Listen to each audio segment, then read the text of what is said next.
Aanklaers meen oud-president Jacob Zuma vermy doelbewus sy hofverskyning al vir meer as 18 jaar en 'n vrou se graf oopgegrawe en haar goue ketting gesteel.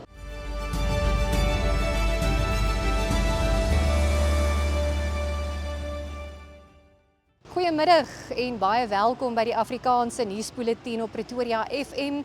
Dis vakansietyd en dis waarom ons die nuus bring vanaf Galdrief City.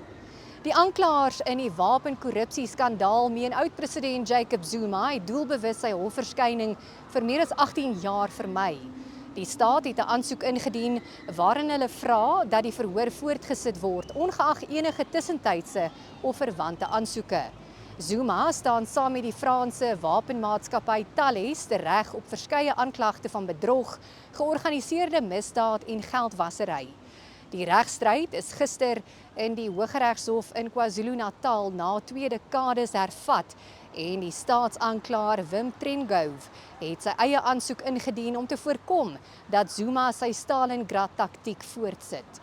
Uitspraak in albei die sake word op 23 Januarie verwag. Die gesamentlike voorlopige likwidateurs van die kleuterzone groep van skole het die Hooggeregshof in die Wes-Kaap genader vir dringende aansoek om Ludus Holdings te keer om enige herstrukturering, verkoop of inmenging by verskeie kleuter- en pre-primêre skole te doen wat voorheen binne die groep bedryf is.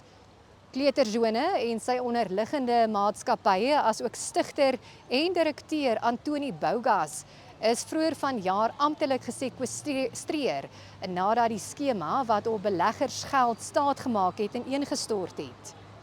Die aangeleentheid is vir 12 Desember op die hofrol geplaas. Die MK-party gaan glo oud-president Jacob Zuma se dogter Duduzile Zuma Sambudla se LP-pos aan haar suster Brumelda Zuma gee. Duduzile het verlede week bedank na 'n skandaal waarin Suid-Afrikaanse mans onder valse voorwendsels na Rusland gestuur is om in die land se oorlog teen Oekraïne te gaan veg. Die parlement het bevestig dat die party versoek het dat nuwe lede ingehuldig moet word, maar sê dat geen datum hiervoor nog bepaal is nie. 'n Familie van Kaapstad het 'n skokontdekking gemaak toe hulle op die graf van die 72-jarige Lillian Jacobs afgekom en gevind het dat dit oopgegrawe is, haar kus uitmekaar geskeur en haar goue ketting gesteel is. Die vrou se graf is in die Maitland begrafplaas. Jacobs is in Oktober met die goue ketting om haar nek begrawe. Die oortreders het na bewering ook probeer om goue stopsels uit haar mond te verwyder.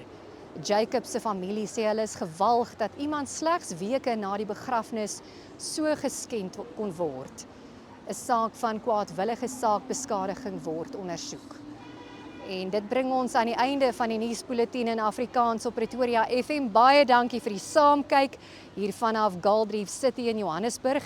'n heerlike, vreugdevolle naweek. Tot volgende week.